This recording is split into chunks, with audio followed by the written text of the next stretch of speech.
वो 7 अप्रैल 2012 की रात थी। सियाचिन ग्लेशियर के पास गायरी सेक्टर।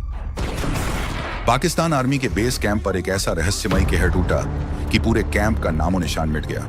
अचानक एक विशाल हिमस्खलन उस पहाड़ी चोटी से टूटता है और देखते ही देखते पूरा बेस बर्फ में दब जाता है। भारत पर हमला का सपना बुन रहे 130 पाकिस्तानी सैनिक हमेशा के लिए 80 से 100 फुट बर्फ के नीचे दफन हो जाते हैं। यह सियाचिन क्षेत्र में हुआ अब तक का सबसे भयानक हादसा था। पाकिस्तानी सेना के लिए यह किसी दुश्मन के हमले से कम नहीं था। पूरी चौकी तबाह हो गई और सैकड़ों जवान पल भर में खो गए। लेकिन तभी सवाल उठता है कि क्या यह वाकई एक प्राकृतिक हादसा था? कुछ ही घंटों में पाकिस्तानी मीडिया में अटकलों का बाजार गर्म होने लगता है, क्योंकि गायरी सेक्टर में हिमस्खलन की घटनाएं नहीं के बराबर होती हैं। वहां इतने बड़े हिमस्खलन ने शक पैदा कर दिया। पाकिस्तानी खुफिया हलकों में कानाफूसी शुरू हुई कि शायद यह कुदरत का नहीं, किसी देश का खुफिया मिशन था। पाकिस्तान आरोप लगाता है कि यह भारतीय खुफिया एजेंसी का secret mission operation white wash था और इस मिशन में एक टॉप सीक्रेट वेपन काली का इस्तेमाल हुआ था। इस बात से दुनिया में हड़कंप मच जाता है। अमेरिका और चीन छोड़ो, रूस और इजराइल भी सन्न थे, क्योंकि ऐसा मिशन अब तक किसी ने अंजाम नहीं दिया था। तो आखिर सच क्या था? क्या वाकई हिंदुस्तान ने बर्फ को हथियार बनाकर पाकिस्तानी सेना के नापाक सपनों को तबाह कर दिया? एक ऐसा हथियार जो बिना धमाका किए, बिना गोली चलाए दुश्मन के ऊपर कहर बनकर टूट पड़े। दोस्तों, तो आखिर भारत की खुफिया एजेंसी ने कैसे इस असंभव मिशन को अंजाम दिया?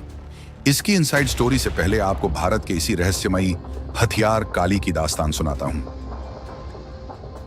दोस्तों, काली नाम सुनते ही दिमाग में काले रंग की या देवी काली की छवि आती है, लेकिन यहां बात एक घातक हथियार की हो रही है। काली का पूरा नाम है किलो एम्पियर लीनियर इंजेक्टर। यह कोई बंदूक या मिसाइल नहीं, बल्कि एक विशेष प्रकार का डायरेक्टेड एनर्जी वेपन है जो विद्युत चुंबकीय तरंगों का इस्तेमाल करता है। सीधे शब्दों में कहें तो यह एक शक्तिशाली लेजर किरण या इलेक्ट्रॉन बीम छोड़ने वाला उपकरण है। इसे भारत के रक्षा अनुसंधान एवं विकास संगठन DRDO और भाभा परमाणु अनुसंधान केंद्र BARC ने मिलकर विकसित किया है। दोस्तों, इस लेजर बीम का काम दुश्मन के इलेक्ट्रॉनिक उपकरणों और मिसाइलों को एक जोरदार विद्युत चुंबकीय झटके से धोकर रख देना है। जब काली चालू होती है तो यह बिजली जैसी तेज इलेक्ट्रॉन किरणों के बर्स्ट छोड़ती है, जो अपने रास्ते में आने वाली इलेक्ट्रॉनिक सर्किट्स को जलाकर खत्म कर डालती है। कल्पना कीजिए, दुश्मन का मिसाइल हवा में भारत की ओर बढ़ रहा हो। काली को दागते ही इतनी ताकतवर इलेक्ट्रॉनिक तरंग निकलती है कि उस मिसाइल का ऑनबोर्ड कंप्यूटर और सर्किट तुरंत खत्म हो जाता है। मिसाइल हवा में ही बेकार होकर नीचे गिर जाती है। इसीलिए काली को एंटी मिसाइल और एंटी सैटेलाइट हथियार के तौर पर भी देखा जाता है। यह अपने टारगेट को बिना पारंपरिक विस्फोट के सॉफ्ट किल कर देती है, यानी सिस्टम को अंदर से खराब कर दो, चलने लायक ही ना रहे। भारत ने काली के अलग अलग वर्जन भी बनाए हैं। शुरुआती प्रयोग के तौर पर कम पावर वाले संस्करण थे, जैसे काली 80, काली 200, काली 1000 और फिर बाद में सबसे ताकतवर काली 5000 बना, जिसके बीम की पावर 40 गीगावाट की है। ये किसी भी इलेक्ट्रॉनिक उपकरण के परखच्चे उड़ाने के लिए काफी है। ये साइज में काफी बड़ा और भारी है। काली 5000 का वजन 10 टन से भी ज्यादा है और बहुत ज्यादा बिजली खर्च करता है, इसलिए इसे एक जगह से दूसरी जगह ले जाना आसान नहीं था। यह खतरनाक प्रोजेक्ट भारत सरकार टॉप सीक्रेट ही रखे हुए है। लेकिन दोस्तों, सवाल यह है कि इस हथियार का इस्तेमाल कब और कैसे हुआ? तो इसके लिए चलना होगा कुछ साल पीछे, जहां से ऑपरेशन व्हाइट वॉश की नींव पड़ी थी। तो दोस्तों, कहानी शुरू होती है साल 2009 में, यानी घटना से करीब 3 साल पहले। उस समय कश्मीर घाटी को जम्मू से जोड़ने वाली अहम सुरंग जवाहर सुरंग में भारी बर्फबारी हुई थी। बर्फ इतनी ज्यादा गिर चुकी थी कि सुरंग के दोनों ओर रास्ता बंद हो गया, यातायात ठप पड़ गया। हालत बिगड़ती देख सीमा सड़क संगठन BRO की टीम बुलाई गई कि जल्दी से जल्दी बर्फ हटाकर रास्ता साफ करे। BRO के साथ मिलकर काम में मदद के लिए DRDO की संस्था laser science and technology centre LASTEC को भी बुलाया गया। BRO और लास्टेक के वैज्ञानिक मिलकर उस सुरंग से बर्फ साफ करने की जद्दोजहद में जुट गए। इसी दौरान उन्होंने एक नायाब तरीका अपनाया। एक तोप जैसे दिखने वाले एक बड़े उपकरण से पहाड़ पर छोटी मोटी बर्फ खिसकाई जाने लगी। दरअसल DRDO की एक खास तोपनुमा मशीन ट्रकों पर लगाकर लाई गई थी, जिस पर बड़े अक्षरों में काली लिखा था। यह एक तरह का पोर्टेबल लेजर गन था, जिसका इस्तेमाल पहाड़ की ढलान पर जमा बर्फ में हल्का कंपन या पिघलाव पैदा करके छोटे स्तर पर हिमस्खलन को ट्रिगर करने के लिए किया जा रहा था, ताकि धीरे धीरे बर्फ खिसक कर रास्ते से हट जाए और एक साथ कोई बड़ा हिमस्खलन न आ जाए। यानी बड़े हादसे को रोकने के लिए कंट्रोल्ड छोटे हिमस्खलन कराए जा रहे थे। यह तकनीक वहां मौजूद लोगों के लिए भी नई और हैरान करने वाली थी। संयोग से उस ऑपरेशन में भारतीय खुफिया agency research and analysis wing का एक सीनियर फील्ड अफसर भी मौके पर मौजूद था। उसने देखा कि डीआरडीओ की टीम टाटा ट्रकों पर लगी इस अजीब सी तोप से बर्फ गिरा रही है और कंट्रोल्ड धमाकों से हिमस्खलन करा रही है। वह हैरान था कि डीआरडीओ के पास ऐसी तकनीक है जिसके बारे में उसे भी खबर नहीं थी। उसने जिज्ञासा में डीआरडीओ वालों से बात की तो पता चला कि यह कोई साधारण तोप नहीं बल्कि वही काली प्रोजेक्ट है, एक लेजर गन जिसे बर्फ के पहाड़ में कंपन पैदा कर छोटे हिमस्खलन लाने के लिए प्रयोग किया जा रहा है। यह सुनते ही उस अधिकारी के दिमाग की बिजली चमकी कि अगर छोटे हिमस्खलन किए जा सकते हैं तो क्या इसी तकनीक से एक बड़ा हिमस्खलन पैदा कर दुश्मन को नहीं हराया जा सकता। उस अफसर ने तुरंत सोचा कि इस तकनीक को हथियार के तौर पर इस्तेमाल किया जाए तो कितना असरदार होगा। बस यहीं से ऑपरेशन व्हाइट वॉश का बीज अंकुरित हुआ। उस अफसर ने वापस दिल्ली आकर अपने सीनियर अधिकारियों के सामने यह आइडिया पेश किया। शुरू में तो शायद किसी ने यकीन नहीं किया और आइडिया खारिज हो गया, लेकिन उसने डीआरडीओ की उसी लेजर टीम लास्टेक और बर्फ पर शोध करने वाली संस्थान स्नो एंड अवलांच शोध स्थापना के साथ मिलकर इस पर शोध जारी रखा।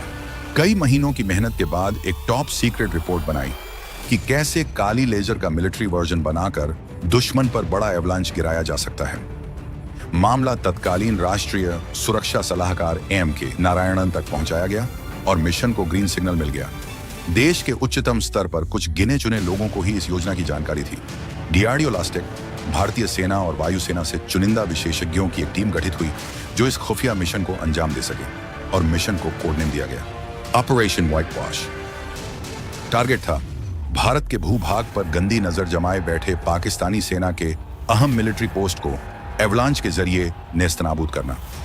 पूरा प्लान इतने गोपनीय तरीके से बनाया गया कि दुश्मन तो छोड़िए, हमारी सेना के भी 99% लोगों को इसकी खबर नहीं थी। केवल रॉ, डीआरडीओ, बीआरसी के चुनिंदा वैज्ञानिक, कुछ सैन्य अधिकारी और टॉप लीडरशिप, बस यही लोग मिशन की प्लानिंग में शामिल थे। डीआरडीओ को जिम्मा मिला मिशन के लिए आवश्यक काली हथियार को अपग्रेड करने का। अब तक काली का जो संस्करण बर्फ पर छोटे प्रयोगों में इस्तेमाल हुआ था, उससे कई गुना ज्यादा पावरफुल लेजर गन तैयार करनी थी। वैज्ञानिकों ने दिन रात मेहनत करके जल्द ही एक हाई पावर संस्करण तैयार कर लिया। इधर रॉ और सेना की टीम ने मिलकर दुश्मन की उस पोस्ट की रेकी शुरू की जिसे निशाना बनाना था। पाकिस्तान आर्मी की जिस चौकी को टारगेट चुना गया वह थी नॉर्दर्न लाइट इन्फेंट्री बटालियन मुख्यालय, जो सियाचिन के पास पाक अधिकृत इलाके में पहाड़ की तलहटी में स्थित था। यह वही इलाका है जहां 2012 में हिमस्खलन गिरा था। टीम ने सैटेलाइट इमेजरी, इंटेलिजेंस इनपुट और मौसम के आंकड़े जुटाकर ऐसे ट्रिगर पॉइंट चिन्हित किए जहां लेजर बीम मारते ही पहाड़ की ढलान से विशाल हिमस्खलन शुरू हो जाएगा। इन ट्रिगर बिंदुओं का ठीक ठीक पता लगाना बेहद तकनीकी और पेचीदा काम था, क्योंकि जरा सी गलती पर या तो हिमस्खलन आएगा ही नहीं या अगर आया तो गलत दिशा में जा सकता था। इसलिए डीआरडीओ के वैज्ञानिकों और सेना के हिमस्खलन विशेषज्ञों ने 3D सिमुलेशन और मॉडल टेस्टिंग से पुख्ता योजना बनाई। टीम को एक और बड़ी चुनौती पर काम करना था, काली जैसे हथियार को वहां तक पहुंचाए कैसे और चलाए कैसे। सीधे जमीन पर बॉर्डर के पास ले जाकर चलाना जोखिम भरा था। एक तो इतने बड़े यंत्र को पहाड़ी इलाके में ले जाना मुश्किल, ऊपर से अगर जमीन पर खड़े होकर लेजर दागा जाता है तो उसके कंपन से अपने ही इलाके में बर्फ खिसकने या उपकरण को नुकसान होने का खतरा था। साथ ही दुश्मन को भी भनक लग सकती थी। समाधान निकला कि इसे हवाई रास्ते से किया जाए, यानी आसमान से लेजर दागी जाएगी। इससे कई फायदे थे। हम अपनी सीमा में रहकर भी टारगेट पर निशाना लगा सकते थे, उपकरण को तुरंत मिशन के बाद हटा सकते थे और दुश्मन को पता भी न चले कि किरणें कहां से आईं। हालांकि हवाई प्लेटफॉर्म से लेजर चलाने में तकनीकी दिक्कतें थीं। उच्च ऊंचाई पर बीम की फोकस, एटमॉस्फेयर का असर, पोलराइजेशन आदि को दुरुस्त करना था। इन समस्याओं पर काबू पाने के लिए BARC भाभा परमाणु अनुसंधान केंद्र के शीर्ष वैज्ञानिकों को भी शामिल किया गया। कई टेस्ट रन और उपकरण कैलिब्रेशन के बाद मिशन की तैयारी पूरी हुई। मिशन को अंजाम देने के लिए एक संयुक्त बल तैयार था। सबसे पहले डीआरडीओ ने अपनी लेजर गन को एक बड़े परिवहन विमान में इंस्टॉल करने का काम किया। इसके लिए वायुसेना के 2 विशाल IL-76 मालवाहक विमान चुने गए। इन्हें उड़ीसा के चांदीपुर स्थित चारबतिया एयरबेस पर लाया गया और अंदर विशेष प्लेटफॉर्म बनाकर काली 5000 लेजर गन को माउंट कर दिया गया। 2IL-76 इसलिए ताकि एक का उपकरण बैकअप में रहे या जरूरत पड़ने पर दूसरी बीम चलाई जा सके। इस तरह हवाई जहाज अब उड़ता हुआ लेजर कैनन बन गया। परीक्षण के तौर पर मैदान में इन विमानों से लेजर चलाकर देखी गई और सब ठीक रहा तो इन्हें आगे मूव किया गया। टारगेट क्षेत्र के नजदीक ऑपरेट करने के लिए इन्हें उत्तर भारत के सरसावा एयरबेस सहारनपुर यूपी के पास शिफ्ट किया गया, क्योंकि वहां से उड़कर सियाचिन क्षेत्र तक जल्दी पहुंचा जा सकता था। मिशन की सुरक्षा बेहद अहम थी, इसलिए ग्राउंड पर तो चारबतिया और सरसावा दोनों जगह कमांडो तैनात थे। खासकर वायुसेना के गरुड़ कमांडो यूनिट को इस ऑपरेशन की सुरक्षा में लगाया गया। आसमान में भी चाक चौबंद पहरा रखने की योजना बनी। एक भारतीय AWACS airborne warning and control system विमान को मिशन के दौरान एयर स्पेस की निगरानी पर लगाया गया। AWACS आसमान में उड़ता हुआ एक बड़ा रडार प्लेटफॉर्म होता है जो सैकड़ों किलोमीटर तक दुश्मन के विमानों या मिसाइल गतिविधियों पर नजर रख सकता है। इसके अलावा वायुसेना के IL-7 8 टैंकर विमान को हवा में ईंधन भरने के लिए स्टैंड बाय रखा गया, ताकि यदि ऑपरेशन लंबा खींचे या फाइटर जेट्स को अधिक देर गश्त करनी पड़े तो ईंधन की कमी आड़े न आए। सबसे महत्वपूर्ण था मिशन के दौरान भारत के लड़ाकू विमानों की मौजूदगी। अगर पाकिस्तान को जरा भी भनक लगती और वे अपने फाइटर जेट्स भेजते तो मिशन खतरे में पड़ सकता था। इसलिए भारतीय वायुसेना ने ऑपरेशन के वक्त सीमा के अपनी ओर आसमान में फाइटर पेट्रोल भेजने का प्लान बनाया। मिशन वाले दिन करीब 6 मिराज 2000 लड़ाकू विमान और 2 सुखोई 30 MKI फाइटर जेट हवा में गश्त करेंगे, बिल्कुल युद्ध जैसी तैयारी के साथ। ये जेट्स इसलिए थे कि अगर पाकिस्तानी वायुसेना कोई हरकत करती है या ऑपरेशन में हस्तक्षेप करने की कोशिश करे तो हमारे फाइटर्स उसे मुंह तोड़ जवाब देकर रोक लें। कुल मिलाकर जमीन से आसमान तक भारत ने हर मोर्चे पर सुरक्षा घेरा तैयार कर लिया था। अब बारी थी सही वक्त चुनने की।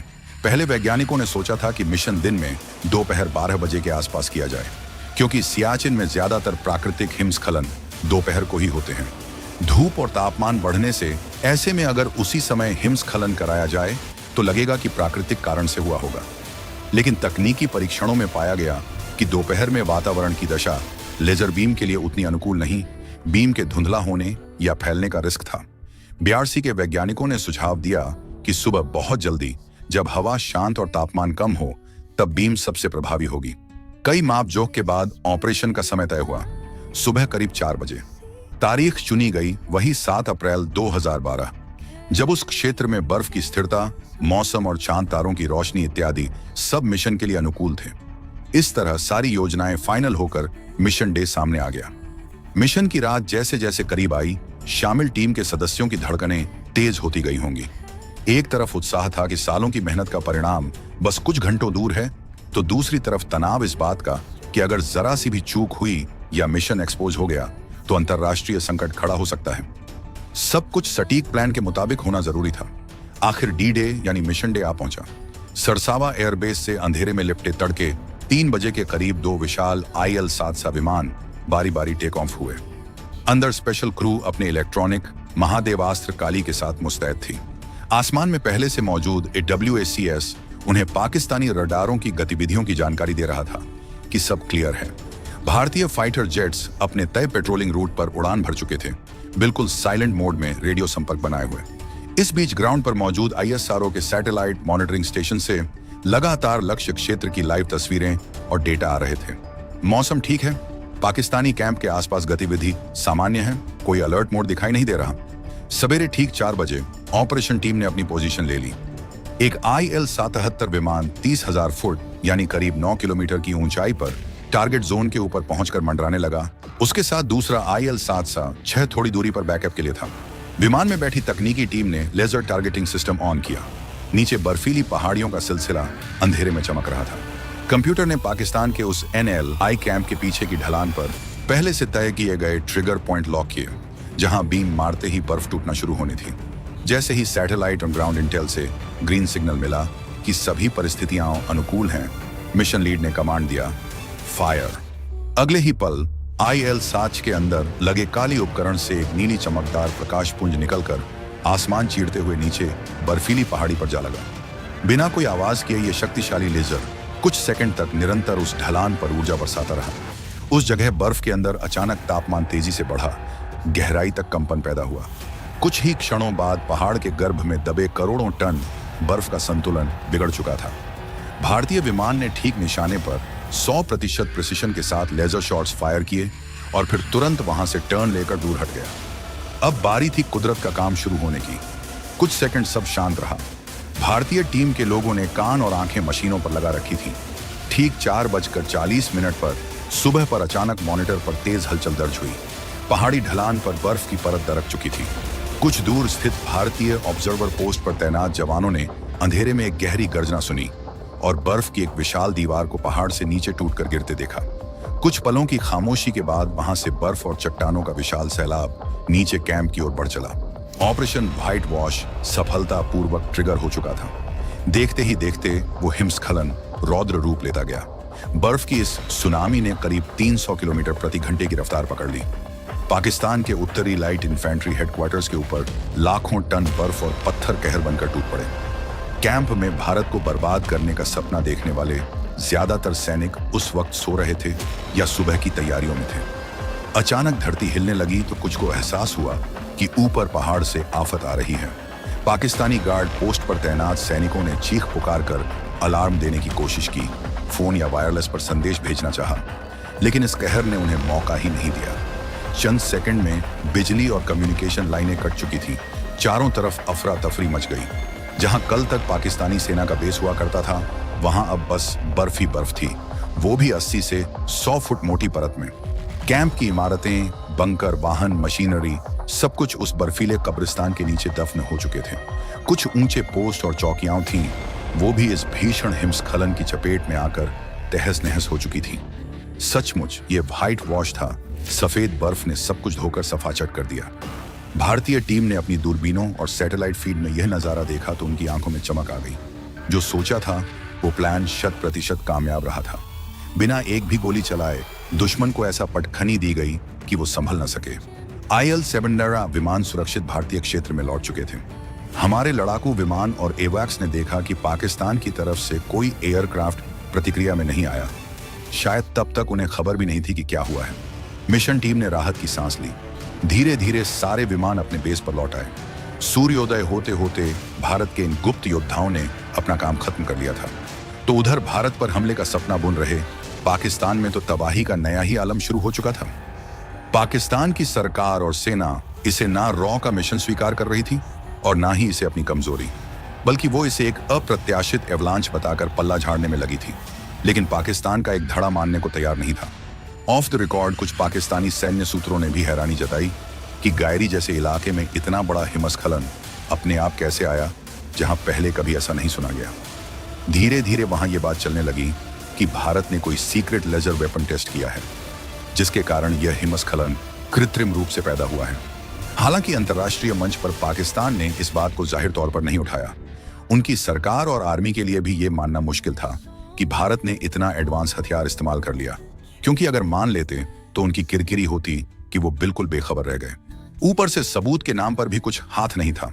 बर्फ के नीचे से तोप या मिसाइल के टुकड़े तो मिलने से रहे। भारत ने कोई निशान ही नहीं छोड़ा था जिसे पकड़ा जा सके। इसलिए पाक हुकूमत ने इसे प्राकृतिक आपदा बताना ही ठीक समझा। दूसरी ओर अपने मिशन की सफलता के बाद भी भारत पूरी तरह ऑफिशियल साइलेंस मोड में रहा। मतलब हमारी तरफ से न किसी ने बढ़ चढ़ के दावा किया हमने दुश्मन को निपटा दिया, न ही इस घटना पर कोई उंगली उठाई। बड़ी बात तो यह रही कि रॉ ने पहली बार DRDO, इसरो, भारतीय सेना और वायुसेना की ताकत का एक साथ इस्तेमाल किया था। यह साइलेंट अटैक इतनी खामोशी से अंजाम दिया गया कि अंतर्राष्ट्रीय स्तर पर कोई हल्ला नहीं मचा। अंदर ही अंदर हिंदुस्तानी खुफिया तंत्र ने एक बड़ा कारनामा कर दिखाया था। ऑपरेशन व्हाइट वॉश की सफलता ने यह साबित कर दिया कि भारत के वैज्ञानिक और जासूस मिलकर असंभव दिखने वाले काम को भी मुमकिन बना सकते हैं। DRDO और BARC के जिस प्रोजेक्ट काली पर बरसों से काम चल रहा था, उसने पहली बार अपनी ताकत वास्तविक ऑपरेशन में दिखाई। रॉ की सूझबूझ भरी प्लानिंग, भारतीय वायुसेना की मुस्तैदी, इसरो की तकनीकी मदद, इन सब ने मिलकर एक ऐसी चाल चली कि दुश्मन को संभलने का मौका तक नहीं मिला। इस पूरे ऑपरेशन से भारत ने जो रणनीतिक बढ़त हासिल की वह लंबे समय तक हमारे काम आएगी। बिना युद्ध छेड़े, बिना अंतर्राष्ट्रीय दबाव के हमने दुश्मन को जोर का झटका धीरे से दे दिया। जब भी इस ऑपरेशन का जिक्र आता है, हर भारतीय के रोंगटे खड़े हो जाते हैं। हम सलाम करते हैं उन गुमनाम हीरोज को जिनकी बदौलत ये मुमकिन हुआ। ये है हिंदुस्तान की असली ताकत, साइंटिफिक टैलेंट और खुफिया जज्बा जो नामुमकिन को मुमकिन बना दे। जय हिंद।